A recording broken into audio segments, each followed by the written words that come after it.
I've been diagnosed with osteopenia or osteoporosis. What should I do?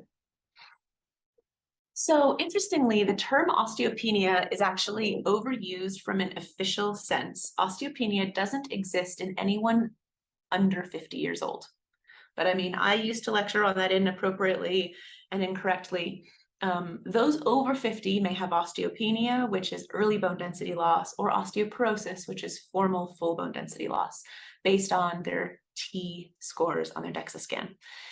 Those who have some bone density loss under 50, and here again, the International Olympic Committee has designated that a T score less than -1, not less than -2, which is what the Radiologic Society says, has bone density loss, because athletes should have particularly superb bones.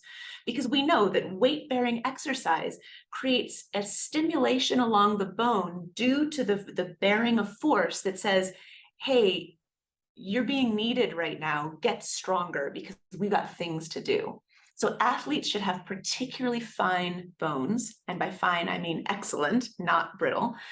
And as a result, somebody who has a Z score of less than -1 and who has a diagnosis of hypothalamic amenorrhea or absent period, due for instance to red S, that person formally has osteoporosis.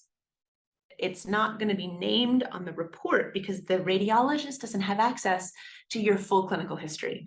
But that combination actually means osteoporosis, because less than -1 is low bone density for age.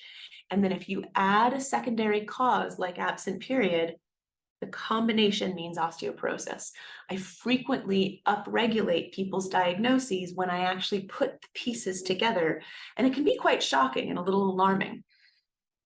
But it's better to know, because then you know your body really needs you to make change. So if you get one of those diagnoses and you're like, oh my gosh, it's time to really think, what resource do I have to access expert support so that I can care for myself and improve this as much as possible, if not completely reverse it? What do I need to do in terms of my sport, in terms of my nourishment, in terms of my rest days? How do I help my body best? Do I need patch estrogen to get me through? For those who are assigned male at birth and to identify as male, they will need testosterone patches. It works the same way as the estrogen patch. Now, of course, if they're athletes who are competing, that's going to be a no-no. So guys who have osteoporosis, and actually they get it younger and at a faster level than the women, interestingly, they need to be really on top of it, but they're often missed completely because they don't have periods to set off alarm bells. And a lean male athlete, nobody gives too much worry about, because they're like, oh yeah, that's just their sport.